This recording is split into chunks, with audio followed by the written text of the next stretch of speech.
All right, y'all know what it is, man. Y'all tuned in with your boy Swift Dollars, and we here to give y'all that day 6 trial update, the straight Shoota way. You know what I'm saying? So right now we got Diddy still fighting for his life. You know what I'm saying? Facing trial. We got a whole lot going on. Y'all chill out.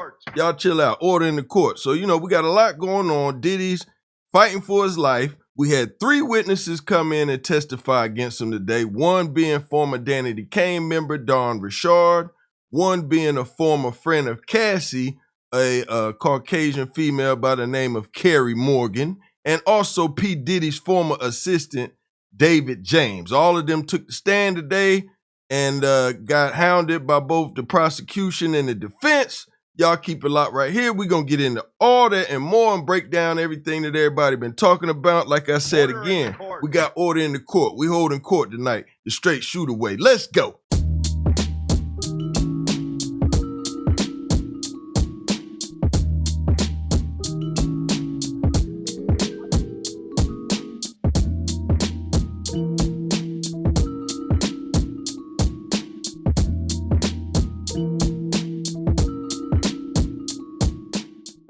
All right, baby, y'all know what it is, man. It's your boy, Swift Dollars, a.k.a. 16-Pad Killer. And, of course, you know you tuned in to Straight Shoota Podcast on Maschine Mafia TV. And this is a safe place for unbiased opinions based on facts. Hit that subscribe button, smash up the likes, and click that notification bell so you stay in the loop each and every time your boy drop these videos, all right? So let's get to it, man.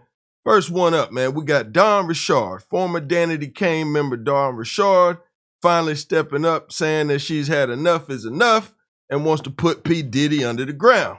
So she got on the stand today and testified. Richard said that she witnessed Combs' violent behavior and on numerous occasions told Cassie she should leave. Now, Cassie didn't listen and Cassie stayed. And then Richard also said she did not intervene herself out of fear for her own safety. So they basically saying P. Diddy been running the city like a mob boss since the early 90s. You know what I'm saying? People disappear messing with Diddy, from what they say, allegedly. So Richard also testified she didn't immediately talk about the alleged abuse that she witnessed because Combs and Harv Pierre, the former president of Bad Boy Records, told her not to. You know what I'm saying? Told her be quiet. It would be in your best interest. And when asked what made her speak out, she pointed at Cassie. She also testified she often seen Combs taking drugs, including weed, ketamine, cocaine. Good God, man. Diddy just a straight up drug addict out here, right? He like a straight drug addict. He on everything except for crack, what it sounds like. So then Richard went on to testify that Combs often discussed Cassie's career with her. And during those conversations, Combs would turn violent toward Cassie, but he would always usually say that her career would progress on his timeline when he felt like it. That's what Diddy said. Diddy said he calling the shots and it's going his way or the highway, according to Don Richard. And then finally, she testified she saw Cassie Ventura at different times with injuries on her face, arms, and legs after Combs was violent towards her, and she would attempt to cover the things up with like makeup, clothing, sunglasses, and stuff like that. So, you know, that was her testifying today on the stand. So y'all tell me in the comments, how much of that y'all believe? How much of that y'all believe is real or how much of that y'all believe is hogwash? Hit me up in the comments. Y'all let me know. All right. And then we got this lady right here. We got Carrie Morgan, the former friend of Cassie Ventura from 2001 to 2018. Now, they had a falling out. Now, Morgan testified that she was best friends with Cassie for 17 years, but that they don't speak anymore because in 2018, Diddy assaulted her too. So Diddy, the picture is getting painted real well. One of these pictures gonna have some horns on Diddy head pretty soon, because they giving it to him straight raw, no Vaseline in the courtroom. No pause, no homo. We don't do that. I'm just telling you the facts. That's how it's going. They getting at him. You know what I'm saying? He done played with him too much, and now it's time for this. F around and find out. He's finding out the hard way right now. So, okay, so then Morgan goes on to testify she saw Combs get physically violent with Cassie on 2 occasions and that he assaulted her too. Said Diddy done slapped her. So she said Combs sent her money and she signed the NDA, and it allegedly came out to be $30,000. So Diddy just throwing money and throwing blows out here. So Morgan also testified Combs was not intoxicated or high during those times when he assaulted Cassie around her. She also testified that Cassie was very confident when they first met, but over the course of their relationship, from the early 2000s to 2018, she lost her confidence. Morgan heard Combs criticizing Cassie, how she behaved, who she talked to, who she was with, basically trying to paint that same picture that the prosecution is trying to paint as him being a controlling, manipulating pimp. And that's really what it sounds like it's coming down to. Is Diddy this much of a creep, mob boss? I got to know, man, because this is crazy. Like, you know, is this camera on me? I'm beyond lost at this point. Like, I really don't know what's going on. This is getting crazy. Time for somebody to say it. Okay, so now this is getting crazy. When the thing happened with Cassie and the white girl Morgan was there, she said on the day of the 2016 hotel, she said that she never called law enforcement when Combs was violent because Ventura didn't want her to. And also she said Cassie told her she couldn't leave Combs. Couldn't leave him because he controls everything.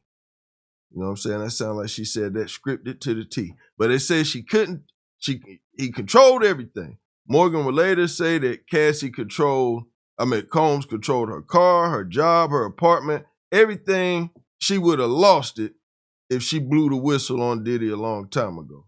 So that's kind of where they at with that. All right, so last but not least, we got David James, former assistant to Combs. Now, James said he was with Combs every day. He sound like he a lover or something. Says he was with Combs every day and traveled around the world with him. James said Combs' security staffers often told him, stay in my lane. They said, sit back, you know what I'm saying? Stay in your lane. You doing too much, you know what I'm saying? Like, basically told him. Stop, don't say you're speaking my business and you don't know what you're talking about. There you go, fall back. That's what they was telling him. Basically, he's trying to say they kept him in the blind with everything. James also said he recalled a conversation he had with Cassie where she had told him, man, this lifestyle is crazy. She said he agreed and suggested she leave. He testified, I can't get out. And according to James, she told him Combs controlled her music, paid for her apartment, paid for everything. Basically saying the same thing Morgan said. You know what I'm saying? And that's pretty much all they got from him. And he got to get back on the stand tomorrow. So, you know, that's just a quick recap of all that. You know what I'm saying? I know that took some time, but I had to give y'all a backdrop of what I'm about to show y'all now, because this thing is crazy. Like Diddy, I don't know what's up with Diddy. Like Diddy, look at this guy, man. Look at he up there with them crocodile tears, man. Get on out of here with that, fam. Get on out of here with that. Get out of here with that. You know what I'm saying? So, you know, Diddy in some trouble, man. Diddy even out here trying to pay people to get out there and help protest. Now, that's crazy. Now, Diddy out there paying better than minimum wage from behind the walls. But they paying you in Diddy crypto coins. Now, you know what I'm saying? Diddy still hustling from behind the wall. Check Diddy out, man. You can get $20 Look at an this. hour if you wear a t-shirt. You gotta speak up. She just got recruited, right? You can get $20 an hour if you wear a free Diddy t-shirt outside the courtroom. No, but like he told me that it's for a Diddy coin, so I'm not really sure what that is. Yeah, they just tried to pay me $20 to wear a free fucking shirt. Stop. I could tell because The lady right there, she just kept convincing me to go wear a shirt, and I'm like, I'm so just $20. And if you guys you need $20, all you have to do is wear a free puff shirt. That man trying to get out of there. Yeah, I said no. A free Diddy shirt. $20 an hour. And she told me she got paid like $60 yesterday for standing out there in 3 hours. Oh my gosh. Yeah. $20 an hour. Diddy hustling, man. You got to respect the hustle, man. Whether you like him or not, you got to respect the hustle. And he hustling. Just like everybody else hustling, man. Hey, The hustle don't stop. Diddy trying to get out of there. Diddy said y'all can play if you want, but he gonna be right back at the party next week. Better believe it. He said he is not gonna sleep until he creep. So y'all better beware, because Diddy coming back out there. And he said he gonna have something to prove for everybody. Y'all put it in the comments, man. Who winning right now? Is the defense winning or is the prosecution winning? They make the news, I just reported, man. If you make the news, the joke's on you. We don't have no picks. Whoever do something stupid, that's who we get at. Y'all know how we do it over here. Unbiased opinions based on facts. Let's rock. Today, for the first time, images shown to the court in the Sean Diddy Combs criminal trial made public.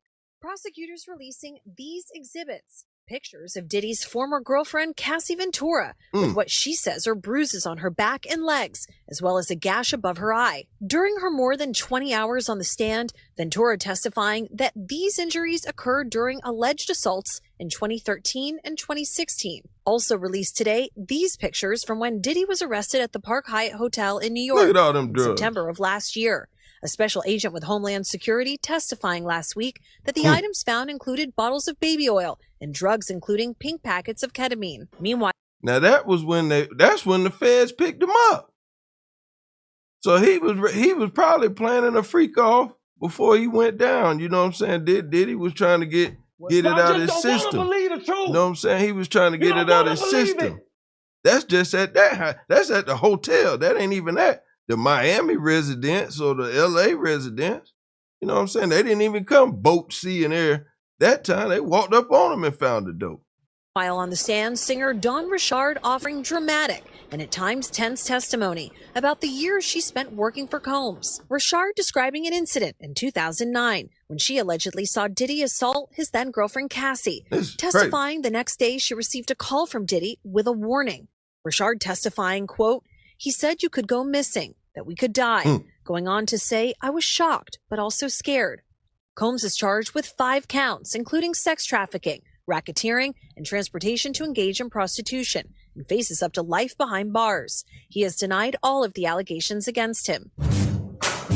Combs discovering Richard on his hit MTV reality show, Making the Band 3. Signing her to the hit girl group Danity Kane. And then later the group Diddy Dirty Money. Diddy's defense team saying Richard's retelling of events has been inconsistent. When challenged today by Combs' attorney Nicole Westmoreland, as time progresses, your story changes.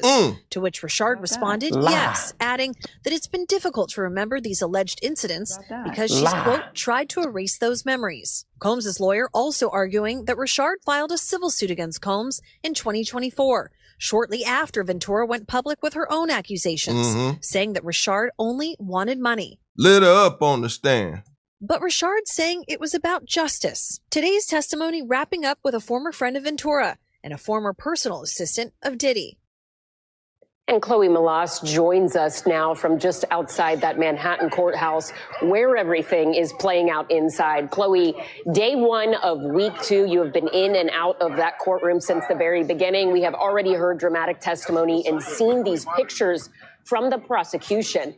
What do we expect to happen this week?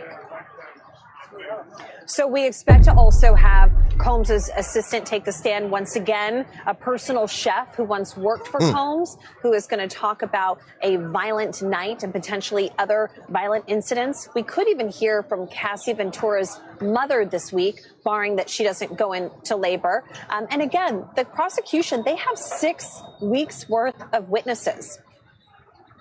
Chloe Malas, thank you. 6 weeks worth of witnesses. Y'all tell me, man, what y'all think, man? Man, I'm going to tell y'all right now. Right now, it don't even sound like P. Diddy on trial. It just sounds like the P. Diddy Cassie trial. That's really what it sounds like. And we can't really jump the gun because this is all about the prosecution laying out their case right now. We're going to hear them doing all they barking and woofing. They got to shoot their biggest gun now because Cassie pregnant. She dropped that load. She ain't going to be able to come to court in time. And they ain't going to be able to stall it out in time for her to be able to get back up there and get on the stand. They know that. So they had to throw their biggest gun first. From what we seen, they lit Danity Kane member up on the stand because she been so inconsistent over the years. One minute she hate Diddy, next minute she calling, texting, trying to work with Diddy. Make your mind up. Do you despise the man, or do you still want to get that paper with him? Which one is it? You know what I'm saying? I don't see the other shorty from the group pulling up. She stood on business back then and said, I don't know, after all them phone calls and texts came out, she said, we were talking about business. That's my dog. So I'm sure Diddy ain't got no ill will with her. She probably got her envelope dropped off, allegedly. You know what I'm saying? But like I said, man, it's too close to tell right now. But like I said, man, I'm gonna keep it real. I think Diddy gonna walk, but I think he gonna end up eating that prostitution or something, maybe. But all this sex trafficking and all that stuff, or racketeering and all that stuff, like I don't see how they gonna get that. He gonna end up getting a little bit of light time, and they gonna hit him with some, now that flying them prostitutes in and out, he gonna have to eat that. Whatever the lesser charge is, they gonna get him with. But all that racketeering and stuff, I just don't see it. Unless they got some hardcore concrete evidence they ain't laid out on the table yet. He just a freaky ass dude, a 69 god, like they say from what I'm hearing. He's just a pervy type dude. You know what I'm saying? Y'all tell me, right or wrong. Put it in the comments. But we just want to give y'all a little update on how everything went today. You know what I'm saying? I'm about to kick back, do what I do, jump on this game, relax, you know what I'm saying, play with my son, chill, man. But just wanted to give y'all a late night edition, you know what I'm saying, on the tap in. Y'all know what it is, man. Hit that like button, hit that subscribe button, smash up them likes, man. Get your boy in that algorithm spinning, you know what I'm saying? But y'all know what it is, man. This Straight Shooter Podcast. I'm your favorite ghetto reporter, Swift Dollars, and we out, all right?